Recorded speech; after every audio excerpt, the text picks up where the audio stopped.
So, to the absolute surprise of everyone, The Witcher 4 got an official cinematic trailer that started the Game Awards this year. And to say that I was surprised is a complete understatement. But my joy is beyond immeasurable. Ciri's coming back to lead the new trilogy, as confirmed by CD Projekt Red. Geralt will be reappearing and possibly playable. Gwent is coming back as well. There are like so many details to go over regarding this game that it's almost overwhelming to a degree.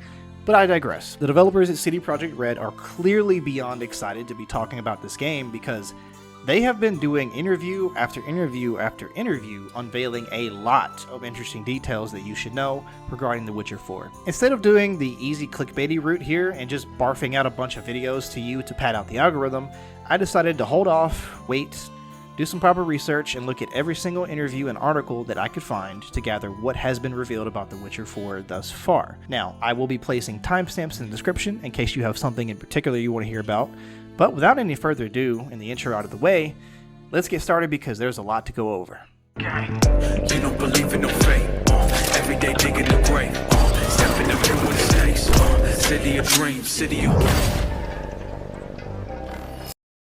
So, this is the most obvious detail of the bunch, but Ciri will be the leading protagonist of the Witcher series moving forward. For those unaware, CD Projekt Red made it clear that The Witcher 3 and its expansions, Hearts of Stone and Blood and Wine, would be Geralt's retirement as the main character. Now, to be fair, I do think Geralt has more than earned his respite with Yennefer at the Vineyard in Tucson.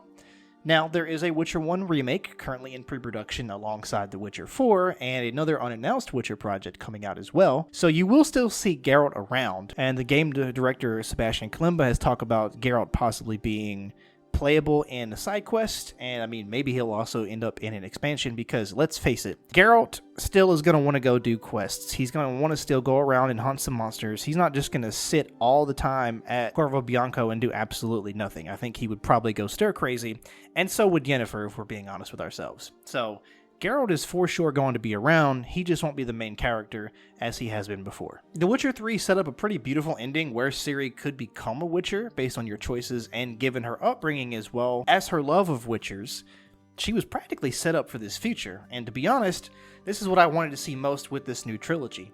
I mean, a Cyberpunk-like create-your-own character is fun and all, and would be cool to have like a create-a-Witcher-like experience, but The Witcher is a series that is made great by its well-defined characters. Geralt, Ciri, Yennefer, Triss, Vesemir, so on and so forth. They are all uniquely defined individuals with unique traits that we have come to know on a rather personal level.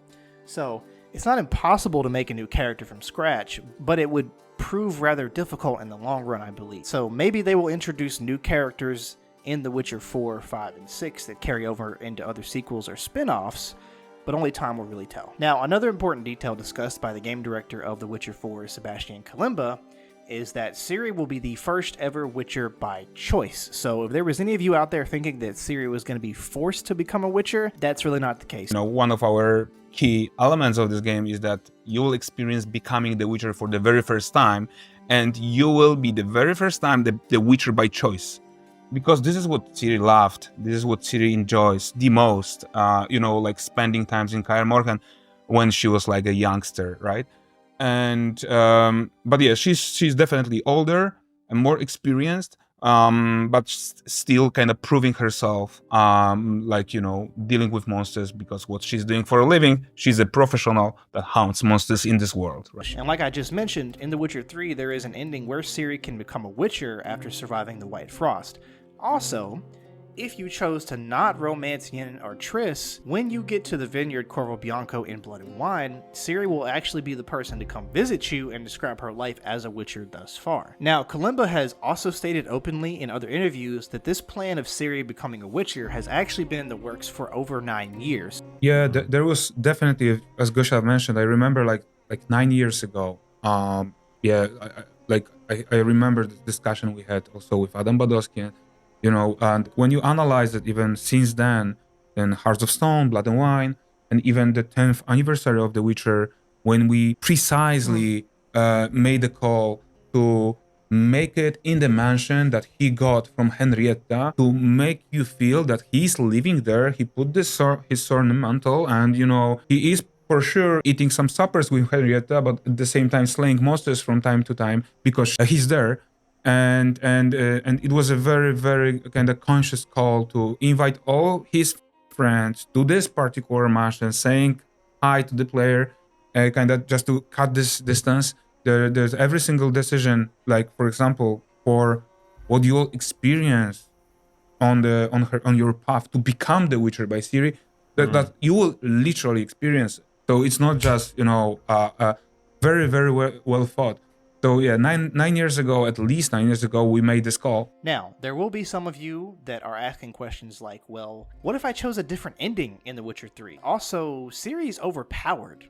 Like, she's literally can teleport everywhere. How is she going to fare gameplay-wise? And also, some of you may be saying things like, this feels as if it breaks the lore and doesn't really make a lot of sense here. How is this going to work? Now, CD Projekt Red did make a response in regards to these questions. However, I want to take a moment to remind you all of a very important point. The Witcher game trilogy are non-canon continuations of the Witcher series. I will repeat that. These are non-canon continuations of the Witcher series. They all take place after the last book in the series. Essentially, the Witcher games are very well written, non-canon friendly fanfiction, if we're being honest with ourselves.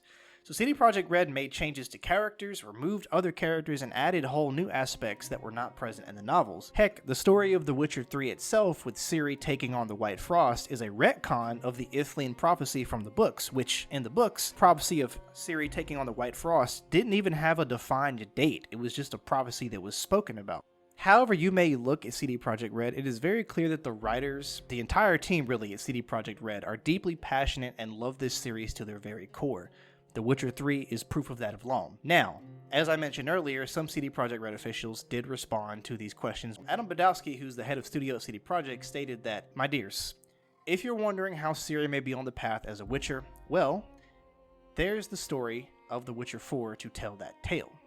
Also, the game director of The Witcher 4, Sebastian Kalimba, stated that regardless of the events you personally witnessed at the end of your own Witcher 3 playthrough, the sequel will not break any canon or even offend any canon. Kalimba also spoke pretty candidly in his interview that they intend to take their time with the game to get it right, relying on the, shall we say, let it cook process of development, because rest assured, the developers have learned their lesson from 2077 and really don't intend to repeat that. In the case that what I have shared still does not satisfy you, then I recommend watching my buddy Neon Knight's video covering this very topic and summing up with lore facts why Ciri can be a Witcher.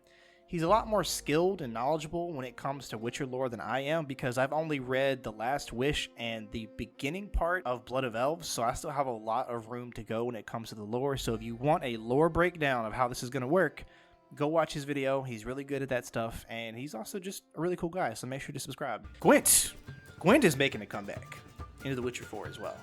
This really, I think, shouldn't be a surprise to anyone, as Gwent became super freaking popular between the memes as well as its own game coming out after The Witcher 3. But Gwent is confirmed to be coming back, and it's looking like it's probably going to be better than its previous iteration, given how the developers are talking about it. So we should definitely be pretty excited when it comes to that. There will also be brand new weapons and magic that will be coming to the game's combat. Now in the trailer, we can see Ciri using a chain, which is a great callback to the Witcher 1 cinematic with Geralt when he fought the Striga. Also, it's been confirmed that Ciri will be using magic as part of her arsenal. Personally, I think this is going to pose an interesting change to her character, seeing as in the books, she actually rejected the use of magic. But it's been confirmed that those signs that we thought she was using, and also the green essence she pulled from the water to fight Bauk while being pinned against the wall, was actually magic that she was casting. So, you know, The Witcher 3 had a pretty decent combat system in its own right, although a lot of people did technically complain about it or really wasn't a fan of it. But I can absolutely see the combo capability for The Witcher 4 with this new arsenal being absolutely incredible. I mean, a chain, comboing into magic use, comboing into the swords, combating into whatever else they decide to add. Maybe they'll add a bow. Only time will really tell, but it's clear that they plan to really change the game when it comes to the combat. The game director also mentioned that the story will take place in a new region with many new monsters to discover. One of those I've actually already named. That's Bauk, the creature that we see in the trailer. He comes from Serbian folklore and will be a part of the quest that we see taking place in the trailer. So the entire story we saw in the trailer will be a playable quest, a side quest, in a place called Stromford, which is said to be in the northern region of the continent that the world of The Witcher takes place in. Probably looking more like it's Kovir, if I had to guess. Could also be another place for those more knowledgeable in the lore. You could absolutely correct me down in the comments down below. Possibly we could see more of Redania and Ophir, which would be my personal place that I want to see the most, because we did get to meet Ophieri people in the Hearts of Stone expansion during the Toad quest and the quest where we had to get away from the boat after crash landing on the beach outside of Novigrad. Last thing that I have for you here is actually a pretty fun detail. So some of you will probably be familiar with this coin that was shared by all of the developers at CD Projekt when The Witcher 4 was announced to be going into full production.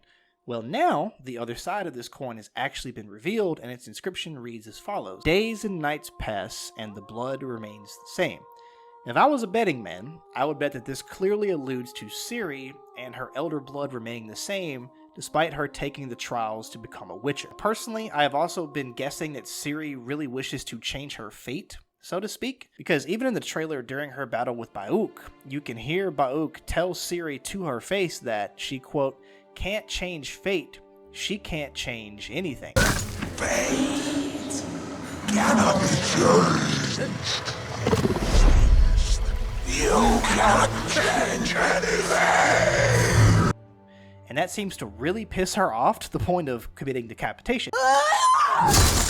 So I plan to do a video going deeper into this topic and speculating some possibilities as to what will happen with her. Maybe Letho will come back into the fray and help her with going through the trials, or maybe Yorveth will play a pretty huge role in the game at some point, because he was originally supposed to have a bigger role in The Witcher 3, but they completely removed him altogether once they realized that it was going to be far too limited and really not do his character justice. So there's a lot that can really happen with The Witcher 4, but of course, only time will tell. Anyway though, that's all the details that I have thus far. You can definitely expect a lot more Witcher 4 videos alongside Cyberpunk content coming for this next year. And if you do enjoy, I would greatly appreciate a like, as it does help out the channel immensely, and I would very much be appreciative of that support. So I hope you had a very Merry Christmas. I hope you have a Happy New Year as well. And until next time, you wonderful, beautiful, and fantabulous Choombas, I will see you later.